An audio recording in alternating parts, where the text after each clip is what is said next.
Praise lord, welcome to the channel. ఆయన Jesus దేవుని మహాకృపను బట్టి అందరూ క్షేమంగా ఉన్నారని ఆశిస్తూ ఉన్నాను.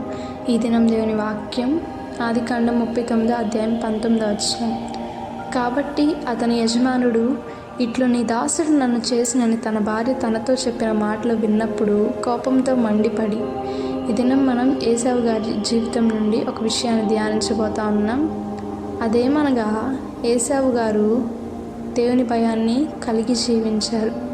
ఆయన మాటలకు లోపడ్డారు, పాపం నుండి తప్పించుకున్నారు.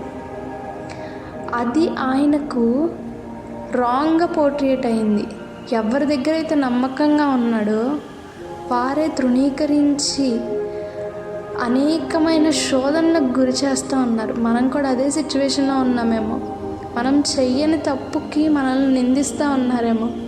మనం చేయని వాటికి మనపై అనేకమైన నిందలు, అవమానాలు వేస్తూ ఉన్నారేమో. అది మనం దేవునికి లోబడ్డాము, దేవుడు చెప్పింది చేస్తూ ఉన్నాము. అందుకే ఇవన్నీ శోధనను సహించేవాడు మహిమ కిరీటం పొందుకొనును అని వాక్యం సెలవిస్తుంది. ఈ శోధనలన్నీ కూడా జయించాలంటే ఆయన యొక్క సహాయం కావాలి.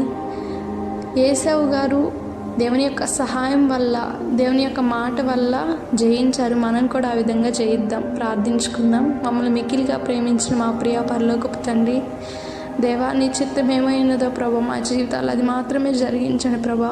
వస్తున్న ప్రతి శోధన నీకు దగ్గర అవ్వడానికి మాత్రమే మేము ఎన్నుకోండి ప్రభా. నాయన, నీకు దూరం అయ్యే ప్రతి పరిస్థితిని లయపరచండి ప్రభా.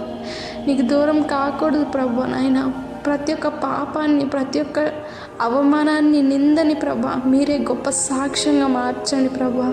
మమ్మల్ని ఎవరైతే నిందిస్తున్నారో వారి ఎదుటే మమ్మల్ని నీ వారసులుగా, నీ బిడ్డలుగా మమ్మల్ని ఉంచండి ప్రభా. నిత్యము నీ నామాన్ని కొనియాడవారే బిడ్డలుగా మమ్మల్ని ఉంచండి ప్రభా. ఈ ప్రార్థన నజరేయుడైన మా ప్రభువును రక్షకుడిని యేసు అతి పరిశుద్ధ నామములో అడిగి వేడుకొని పొంది ఉన్నాం తండ్రి. ఆమెన్. Praise lord. దేవుడి కొద్ది మాటలు దీవించి ఆశీర్వదించునుగాక. ఆమెన్.